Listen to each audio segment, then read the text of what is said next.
биздин конференцияны угуп, келип, кайдыга карабай өз оюңуздарды айтып, сунушуңузду айткан үчүн силерге терең ыраазычылык билдиребиз.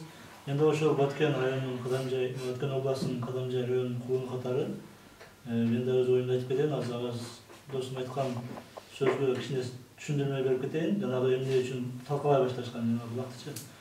Булак илгертен 2 эл пайдаланып келген, конечно. Ошол жерде 2 арык бар. Мен эми ал жакка барып жашабайм, но айткан эмелер боюнча айттым, түшүндүрүп коеюн дедим. Эмне үчүн буза башташкан? Ал жерде ал бетон менен куюлган эме болгон. Булак бөлүнөт, 2 арыктан агат ошо булактын суучу. Ошол 2 арыкты чым менен тосуп, булак 2 арыкка суу агызып, булакты тазалаш үчүн булар жылыга Кудай тилөө өткөрүшүп, ошо жергиликтүү кыргыздар. Эми жер кыргыздыкы, булак кыргыздыкы болгон. Булакка жакын жашаган ошол тажиктер да келип көмөктөшүп берген буга жылы элечи. 10-15 үй. Ошентип эле быйыл да ошондой эле иш-чара кылышып атканда негизичи.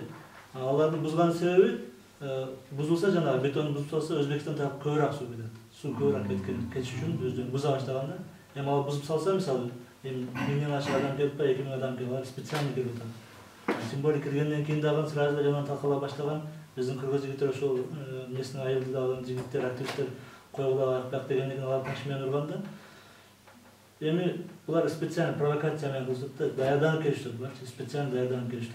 Таштардан даяр болгон, жанагы 2 Тажикстан тараптан, Өзбекстан тараптан кирген 2 үй полный буюмдан алып чыгып даярлап коюштат. İçinde eşteki oydu küyüzüp da еще провокация кыргыз тарап küyüzüp атат, мисалы, өздөрү küyüzүп. Аны кимдер küyüzүп, өздөрү küyüзгөнү башка боюнча доказательстволор бар экен. Өздүн биздин ошол райондун бийлик өкүлдөрүнөн көрүп туруп өздөрү küyüзүп анда. Мисалы да, бул документтер эмне бар, доказательстволор бар.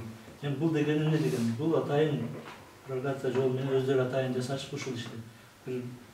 Сууну өзгө кайта көбүрөөк өткөрүп алабыз деген эмне, жана булакка ээлик кылабыз деген бир жаман ой бар да. Эми биз азыр ушул бийлик өкүлдөрүнүн особенно ошол биздин президентибизден суранарыбыз эле, биздин жер булак биздики болгондон кийин эч качан аларга берилбейт. Берилсе дагы буюрса бериле келген, но взаимопонимание менен 2 эл чогуу жашап көптөн бери карым-катнаш кылып жүргөндүктөн унчукпай эле келгенбиз. Эми булар атайын кылып аткандан кийин ошол анклавды сокту тосуш керек. Хотя бы временно болсо да тосуш керек. Тоскондо убагында тосулган. Бир кайсы бир жылдары тосулуп болгондо өздөрү келишет буларчы. Суусуз калганда башка келишет, башка болот. Буларга биз өзүбүз какой-то бир эме көрсөтүшүбүз керек да. Ошол жерде барып активист болуп чыгып, ошо өзүнүн жерин, үйүн, семьясын койгон балдарды камап, аларды суракка алып, зачем алар азыркы күндүн биздин эл батырлары алар. Алар өздөрүнүн үйүн коргоп атат, өзүнүн семьясын коргоп атат, бала чакасын, жерин, ата-энесин коргоп атат алар. Алар жөндөн барып ал жерде топон кылып жүргөн жок. Зачем алар иликтер, ким видеого тартты, ким соцсетке чыгарды, алар дизде. Зачем аларды сурак чакырып мисалы. Андан көрө ошол жогорку бийликтегилер ошол президент менен президент эле сүйлөшүп, ушулар эле чече турган маселе да бул. Карапайым эл илгертен эле бир жакшы жашап келишкен. Мына сакылып эле ошол суу көп суу негизи, конечно, Кыргызстанга да жетет, Өзбекстанга да жетип келген ушул күнгө чейин. Ошол жерине көтөрүлсө жакшы болмок, мындай иши болмок эмес. Өзү Кыргызстандын жеринде туруп, анклав болуп, кичинекей анклав болуп туруп ушундай чырлар чыгарса дагы биздин бийлик эчтеке кыла албай, ошолорго бир жакшы бир сес көрсөтө албай, же бир чечип кое албаган бул өтө алсыздык көргөндө бул өтө туура эмес. Ушуну сурап келдик, президентибизден дагы баарынан сурап келдик, бийлик өкүлдөрүнөн. Ушул маселени чечип берсеңиздер. Бул Кыргыздын жери, Кыргыздын булагы. Биз кыргыздыкы болуп калат. Эч качан эл буга жол бербейт. Аларга коридорду ачып бербеш керек, башка да кылбаш керек.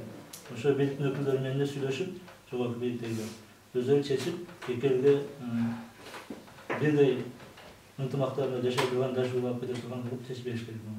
Сохриштанова жабык да? Жабык. Бирок аларда требованиясы жүрөт да, интернетте акими келди, кимиси келди, премьер-министр келди.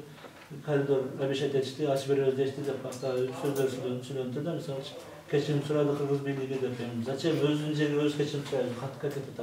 Ama o жалган болса мүмкүн, конечно, но тарапкеттен да билет. Стеклер сурашты. Эми вообще бул туура эмес да. Бул вообще эл азыр өтө кыйналган убакта эл ушундай кыжыгданып турат, эми айла жок. Раз бийлик болгондон кийин, мамлекет болгондон кийин, суверенитеттүү мамлекет болгондон кийин өзүнүн чек арасын такташ керек да. Ошол булак Кыргызстандын территориясы экендиги, канча бир кылымдан бери, жылдан бери экендиги жөнүндө доказательстволор бар экен, карталар бар экен, ол ошол эле бар экен, соглашениялар даже. Ошол эле Өзбекстан менен болгон соглашение, Өзбекстан тараптагы соглашениеде жазып турат, что булак Кыргызстандыкы деп турат. Мисалычы, ол жерде эч кандай Өзбекстан тиешеси жок, эч кандай. Ошого жакын жашагандыктан эми суу агып атат, эми жакын чек ара жөнү ызым болгондон кийин суу кирет дечет ал жерде суу мисалы. Ага эч ким бөгөт койгон жок, тосуп алган жок. Мисалычы, ошону ынтымакта жашап келишкен ушу күнгө чейин. Biraz чек болсо, ата мындай чоң өлчөмдө болгон эмес да. Азыр эми акыркы бул өтө эле туура эмес да, булар атайын даярданып, атайын ушул ишти кылышып атат. Булардын максаты өтө жаман. Ага жол бербеш керек. Жергиликтүү эл буюрса жол бербейт эч качан. Биз ошо бийликтерден ушуну сурап кетет элек, ушуну чечип беришсе жакшы болмок. Жергиликтүү тургундардын саны кыргыздар менен тажиктердин проценттик салыштырмасы алар көптүк, биздин көптүк ушул жакта. Биз Айдеркен талап этти. Андан